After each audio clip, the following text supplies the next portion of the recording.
Happy Christmas, everyone. It's Wednesdays with Willa, and this is my Christmas show for 2022.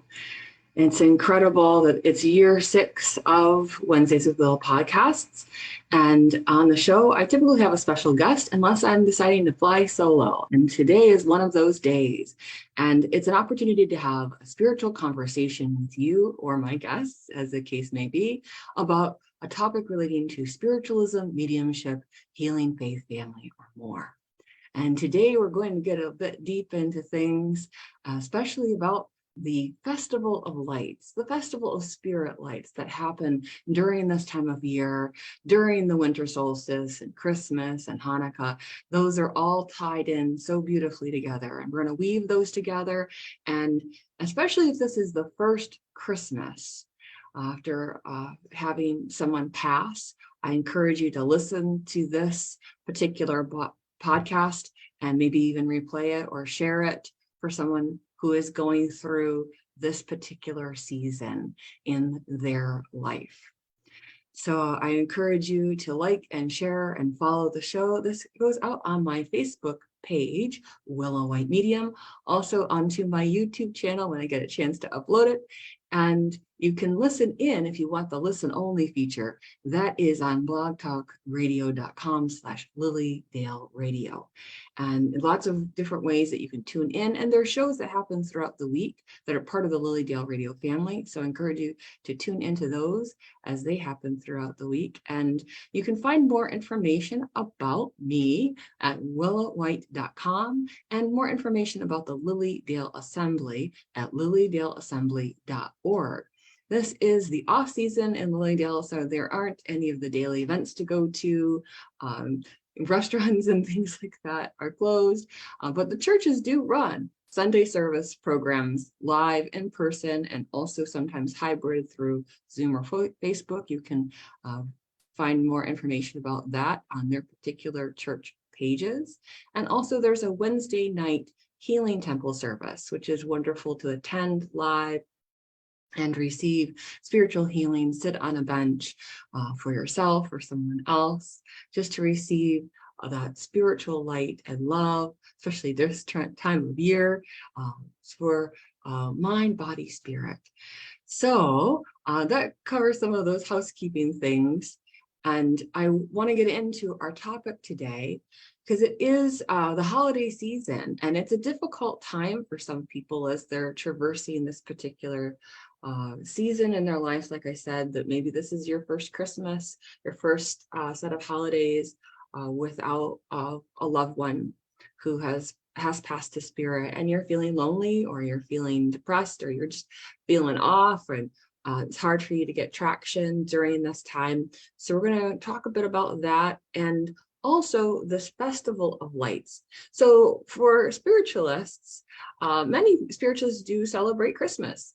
Many spiritualists also enjoy other religions and what they bring to this time, including the winter solstice, because today is December 21st, and this is that time where we mark on the calendar that we are moving closer to the light again. It's a remembrance time that we need to, even through these dark days of winter, that we are connected always with the light of the divine, and with that expectation that joy and sunshine will come again. Now, has that been tricky? Oh, absolutely. We've had gray days. This is one of those regions of the world here in Lilydale that the winter is the time to hibernate. The winter is the time to kind of reassess things and go into that prayerful mode, that meditation time. And we always get a time to do that because of all the holiday hubbub that comes in. So I encourage you to look back at the past shows of Wednesdays with Willa. I did cover holiday hubbub. I have covered the yin and yang that are involved with the season, and why green and red were chosen. And I've talked about a Christmas carol, and I've talked about Christmas songs and their particular background. So I'll be posting those within the next few days. So you can enjoy past Christmas shows that may bring you a great deal of peace and joy and pleasure.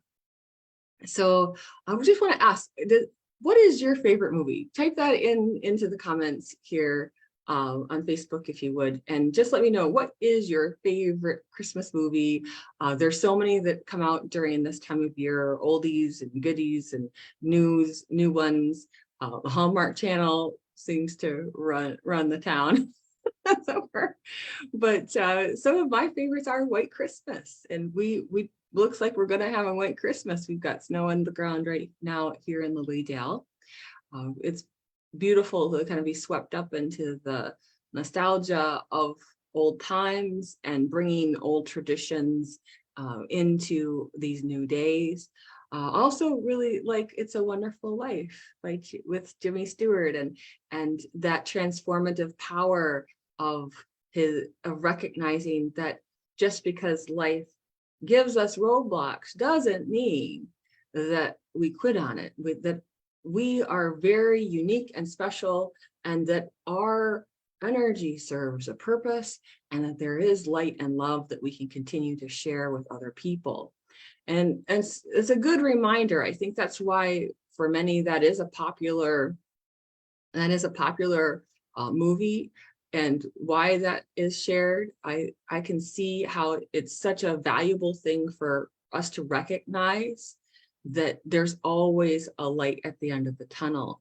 And we're given this winter solstice time to recognize that things are ever blooming, evergreen. You know, we have evergreen tree.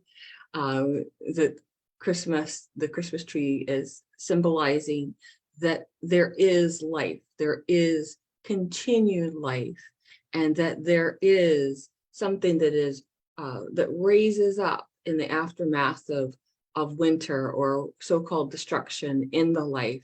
That we have these recognitions on soul level that we cannot let some of the mental, emotional, or physical travails of our life dictate our mood and our actions, that we make choices. And that's something that's very important to us as spiritualists: the law of personal responsibility, the law of creative reality, the law of grace, and how that will help us to all transcend that which we feel is heavy karma upon our shoulders or upon the shoulders of our family during this time. And my heart goes out to everyone who is having difficulties, be they a person passing and you're grieving, or maybe you're going through financial issues or family troubles, or physical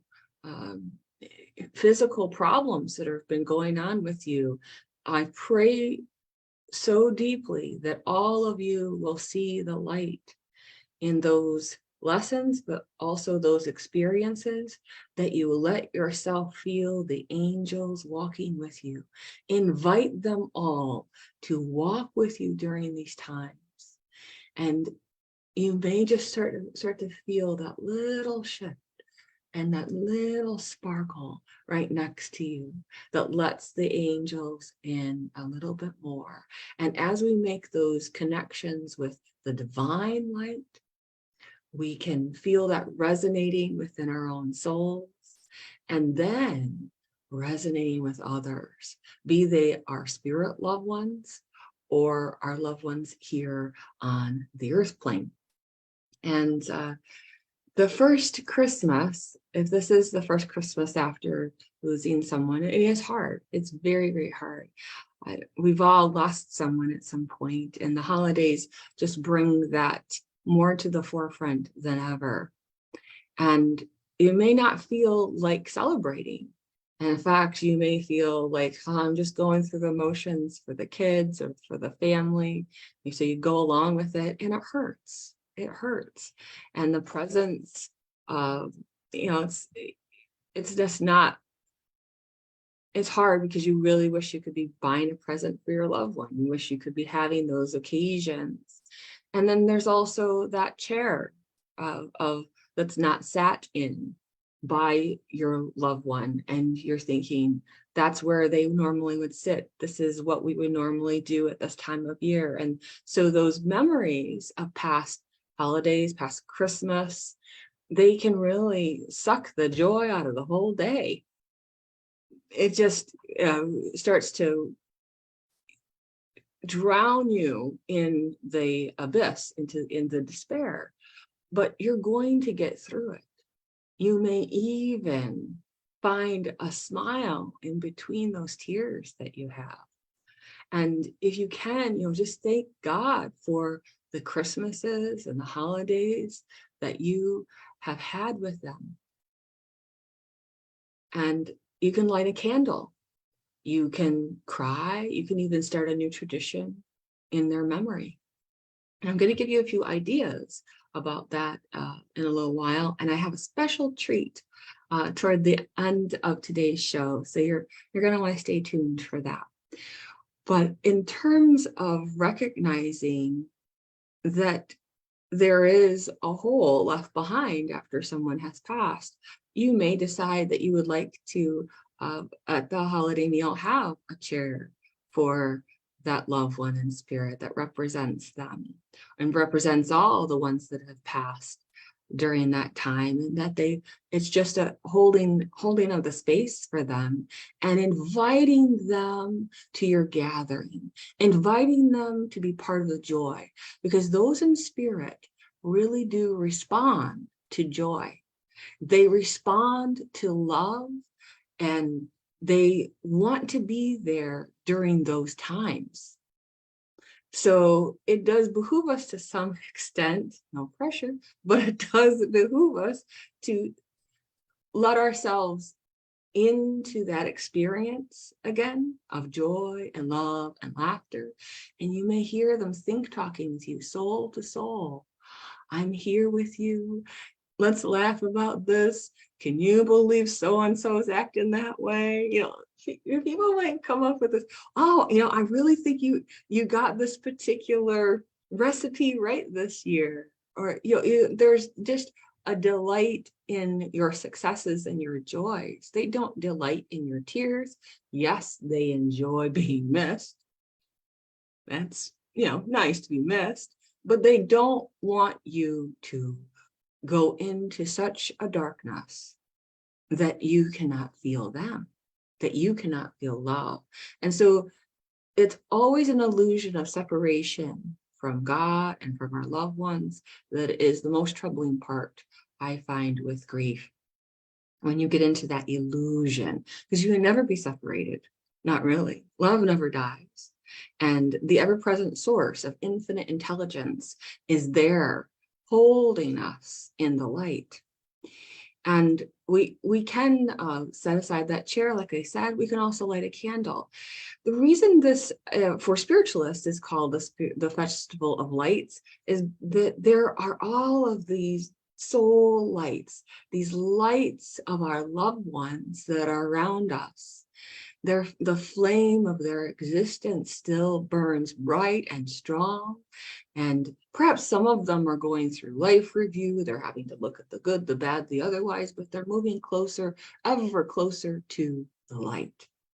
And there's always sunshine behind those clouds. And that's something that I have to remember in wintertime here in Lilydale. This is such a gorgeous place in the summer. Oh, the green is busting out everywhere and the sun is shining, and we do get rain, but there's a delicious heat that's there and a vibrancy that's there. And on these gray days of winter, I have to remember that the sun is behind the clouds, that I will reach that next space of light, that even though there are shadows that come across the path, that it's just about getting to the next space of light. You will get to the next space of light. And that is what the winter solstice represents, and it's what the Festival of Lights represents, that spirit is gathering in around us to be part of this joyous occasion. And it's we're so fortunate, we live close to Niagara Falls. Niagara Falls is about an hour plus away from Lilydale, but in the wintertime, sometimes the falls will freeze mostly, or at their moments like that. And other times it'll just stay the water taps flowing, but they'll light up the falls, and it's so beautiful. The colored lights that are around the falls, and the joy, the rainbow of existence that is there. So I want you to envision that spirit is around you and all of that multitude of light, and the rainbow that exists that we see, that small spectrum of light. I need you to understand that the light is so much more nuanced. There are different shades and tones that are there that we can only see with our souls and not with our physical eyes. So sensing and seeing spirit is not just about what we would see with our physical eyes. In fact, I would need to explain to you that what we see with our physical eyes is a very limited version, not just of the color spectrum, but of the spectrum of spirit. And that we want to allow our souls to see with that vision, that which would normally be unseen, and that we may see it more with our eyes closed than with our eyes open. So this is the time of year to be in that space of let's be open to spirit sight, spirit senses, the soul senses, the feeling of spirit, the magic of this time of year, the magic of Christmas. You know, Santa is not the only archetype that is allowed to have magic at this time of year. You know, maybe laying his finger aside of his nose, up the chimney he goes, all of those things. That magic that is so present in those moments is there for all of us to some degree, to have that connection of love, that connection of light, that sparkle of joy. Allow that to ignite your soul during these times.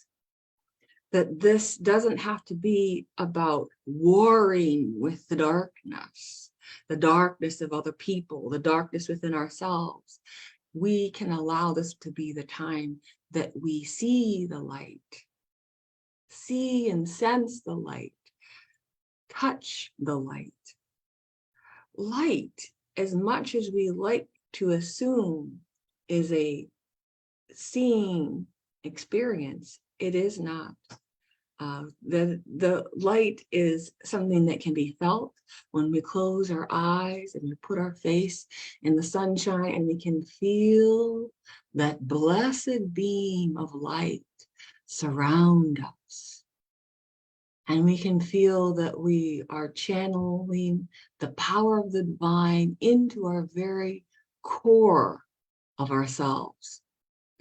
So if you see any bit of sunshine this winter, just for 10-15 minutes, stand in that beam of light and allow yourself to be warmed. Allow yourself to take that in from the very top of your head through the crown chakra to every cell of your being. Allow that beam. All you need is your face, free, and maybe your head if you want to, if it's not too cold. And it'll get through, and it'll permeate, and it'll warm you all up underneath all those winter clothes. And you'll feel that your soul is responding. Just like the sunflower is the symbol for spiritualism. The sunflower helps us to turn our faces to God, to the divine, that we follow that in our lives, instead of the myriad of other things and experiences and people. That we follow that divine light that is ever present. And even when we can't see it, especially when we cannot see it. So I wanted to also mention a couple of different thoughts I had in terms of dealing with this grief that you may be experiencing, or maybe you just feel a little bit down and you're not quite sure why, or maybe other things are going well, but you need to kind of find that light within you. Certainly, reaching out for help during this time of year is really important. If this is a troubling time for you, and especially while you are grieving, keep up with therapy, find support through counseling. It's so important to have counseling, especially while you're grieving. And to cope and find new balance in life, you'll hear a few ideas. And again, I said earlier on, this may be something that you want to replay or share with someone else. But yes, there are counseling support groups that you can find. Usually there are local community level ones, but you can always reach out to your state. If you're in another state other than New York State or in another country, you can reach out to find good counselors and possibly support groups through them.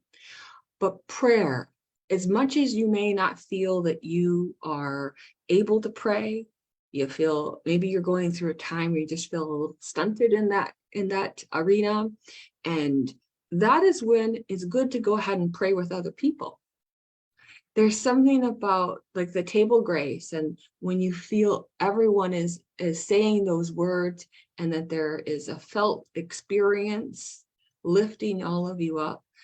It is a fellowship that reminds us that we're each a soul burning bright with a divine light. So find people to pray with, or you can jump on to the Lilydale Healing Temple service when they are doing the Wednesday night service. You can pray that way. Pray, just close your eyes and be part of that experience, and praying for other people. Sometimes we need to pray for ourselves, and sometimes we need to pray for other people, that we understand that it's not just about what we are feeling, that there's a reconnecting with others. And sometimes that's about reconnecting with loved ones who are still living, the family, the friends that are here.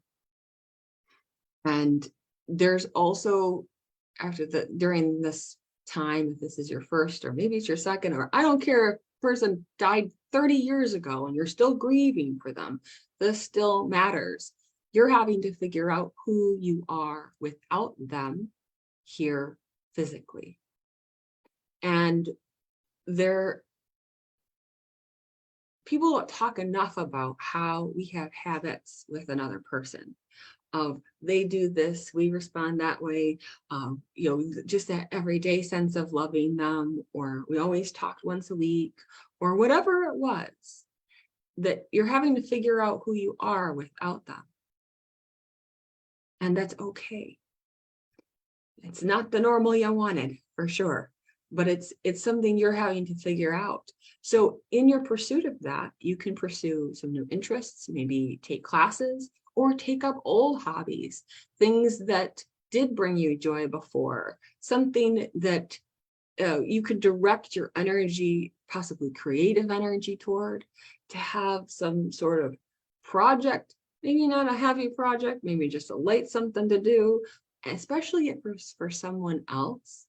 I've noticed that when we get into that understanding of helping other people, we start to put aside a lot of our dark thoughts about things, because we're occupied in helping someone else's glass to be full. And we can take this time to understand our spirituality and our personal connection with the divine. And you can focus on the next door of happiness in your life. In this life that you have here and now, you need to focus on the next door that's there. We have so many doors of happiness that are available to us that we can open up and see the magic behind. During this time of year, a lot of people use an advent calendar, or sometimes people have those little wooden box things, and they open up the door to, my son has a little schooling thing that it opens up little parts of a Christmas tree, and he gets to see what's behind it that particular day. We need to know that we can focus on whatever's behind that next door. There are so many doors. Do not feel that the only door is closed to you. There are so many ways to get to happiness in your life, and we have to allow for that. to go through that door. And it's reminding me right now of Alice in Wonderland. If you remember that story, you know, she feels that she's too big to go through the door, and she can't get through the door, and then she eats something, drinks something, and she changes size, and then she's so small she can't get through the door. So, do not think that life is playing tricks on you the way it did on Alice in Wonderland. You are in this reality, my friends, and that the door is always open. That's one of the understandings of spiritualists, that the door to reformation is never closed in the here or the hereafter. So we have that opportunity to be in this transformative space, to find happiness, because our loved ones in spirit really do want us to be happy. They don't want us to be miserable. You wouldn't want that for your people. And so this is the time to consciously seek out positive personal opportunities. And for some of you, that will include socialization opportunities, again, so that it's not just about you stuck alone in your thoughts. It is so tempting. It is so tempting when we are not feeling up to par, when we are grieving, that we want to go hide under the covers and not come out for a good long while. Sometimes, if ever, right? We kind of get that thought. But that is, there's a time for that, but for cocooning, absolutely, after someone has passed. But there's a time to re-socialize yourself.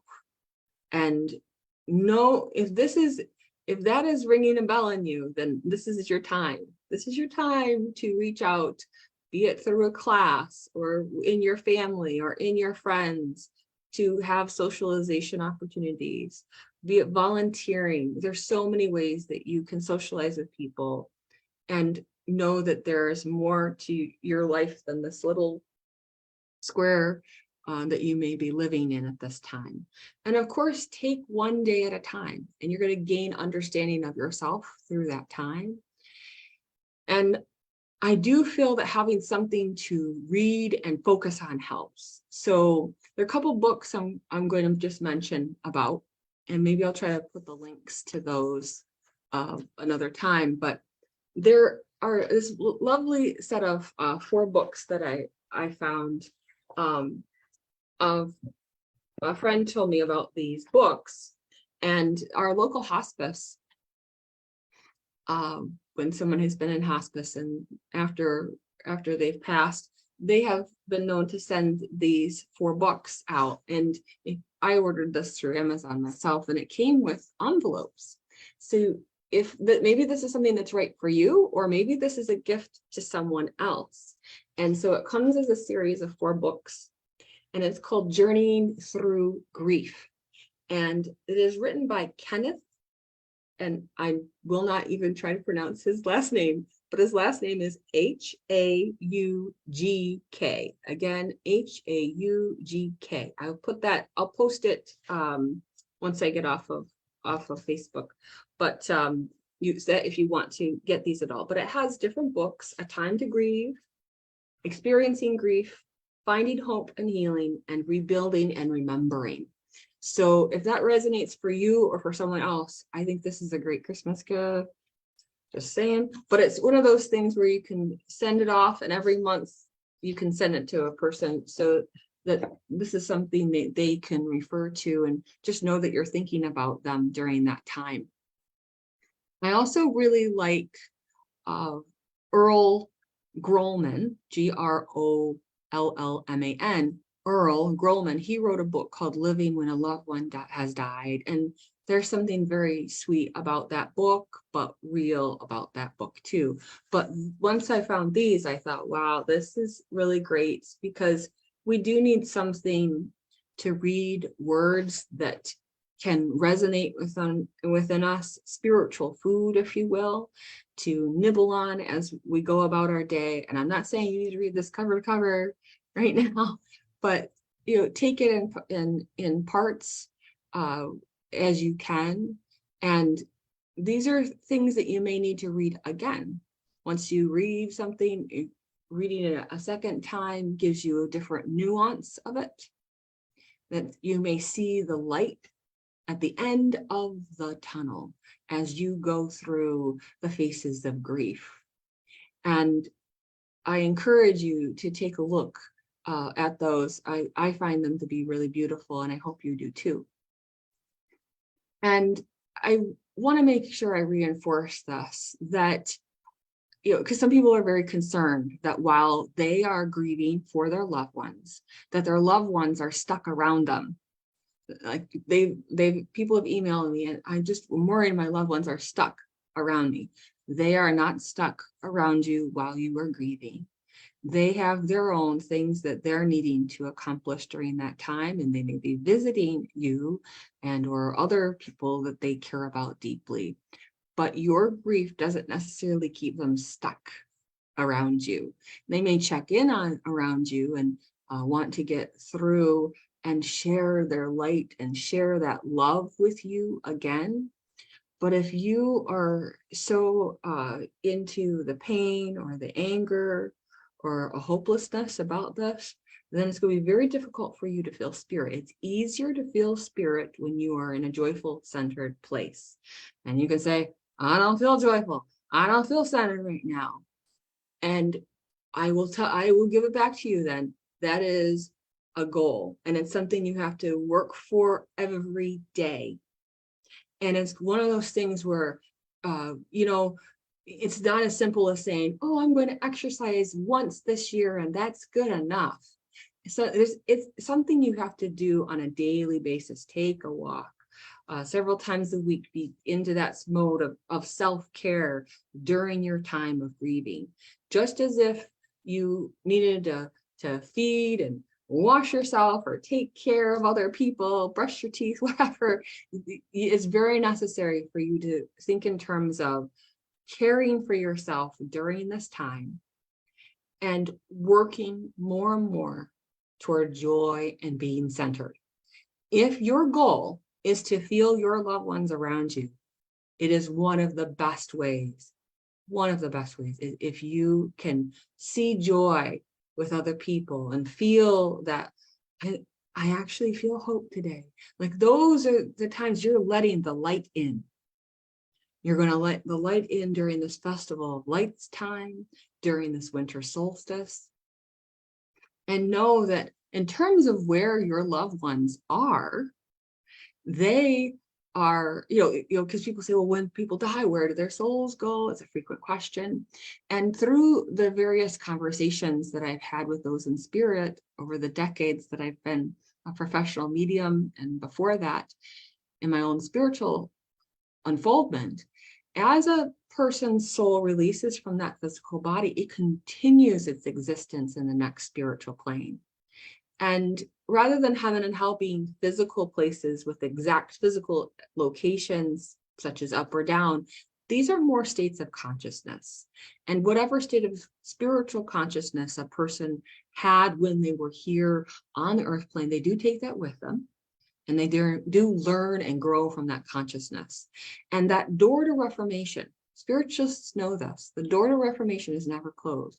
That spiritual progression is eternal and infinite. So it takes however long it needs to take. And it's not like they just say, okay, you have 6 months to graduate or we kick you out. They don't say that.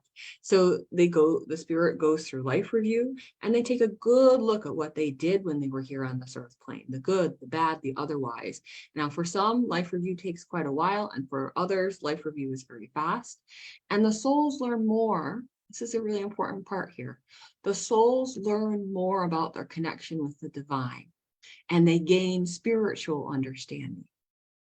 And we can do that here on the earth plane too. Whatever plane of existence we are on, it is beautiful to do it here. When you have other folks here on this earth plane to learn from and be with, and you can let your resentments go, your fears go, your grieving go to some extent. Or, I have people in my family and friends that have passed, and I dearly miss them. And I know how hard that can be. I do. And I feel your pain too.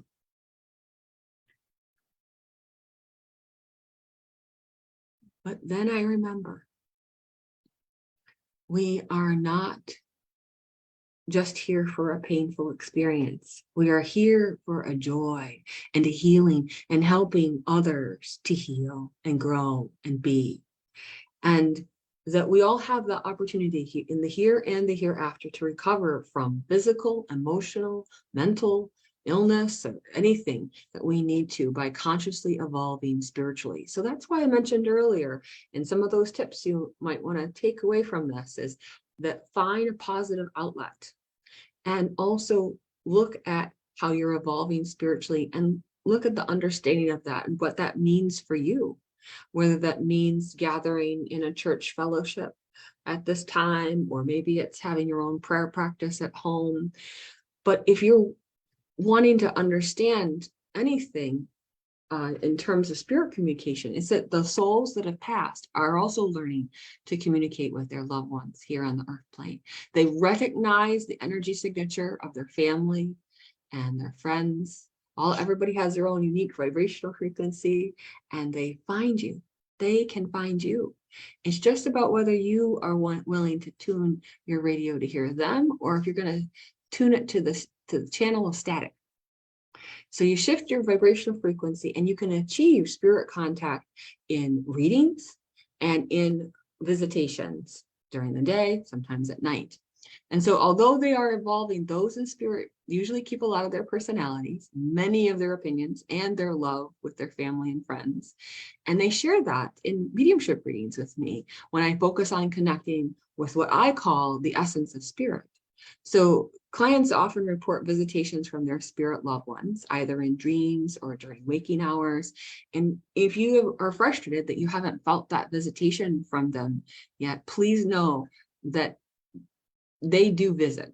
Whether we allow ourselves to feel that or know that, they do visit. And sometimes they're there to make amends. Sometimes they're there to assist in spiritual evolution. Just know that that reunion with your loved ones is not something that just happens once you cross too. It is something that happens in the here and the now. And a lot of it is about vibrating to that similar vibrational frequency and being aware of the light. So that's why this winter solstice time is so important. And that we can find this multifaceted question of grief. We can find these kind of beautiful spiritual awareness answers that come through time. And as impatient as we all are to have our answers and to have our, why did this have to happen? The thing you need to remember is that life continues, and that you should never, ever underestimate your ability to survive. Again, life continues. Never underestimate your ability to survive. That's what this winter solstice is about. This is that remembrance that there is light in the darkness, that on the other side of winter comes spring and summer, and the seasons of life and the cycles of life unfold again and again and again. And that we can find the light and the love through these occasions. So I wanted to also share with all of you something that is a poem. It's a treat for you. It's a poem by Ella Wheeler Wilcox. Ella Wheeler Wilcox. And she was a spiritualist. She wrote a lot of beautiful poems. I'm just going to take from parts of this one poem that's called The Law. It's also known as The Sun May Be Clouded, Yet Ever the Sun, if anyone wants to look that up. It's a beautiful poem, and I'm going to share parts of it with you today.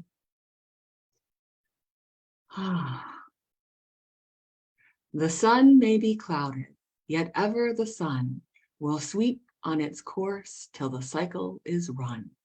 And when in chaos the systems are hurled, again shall the builder reshape a new world.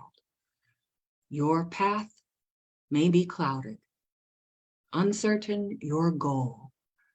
Move on, for the orbit is fixed for your soul. And though it may lead into darkness of night, the torch of the builder shall give it new light. You were, and you will be. Know this while you are. Your spirit has traveled both long and afar. It came from the source. To the source it returns. The spark that was lighted eternally burns.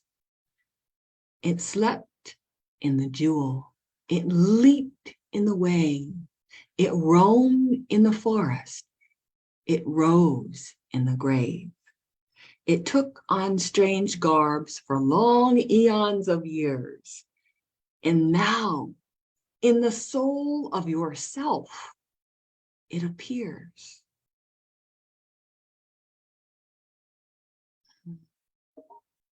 From cycle to cycle, through time and through space, your lives with your longings will ever keep pace.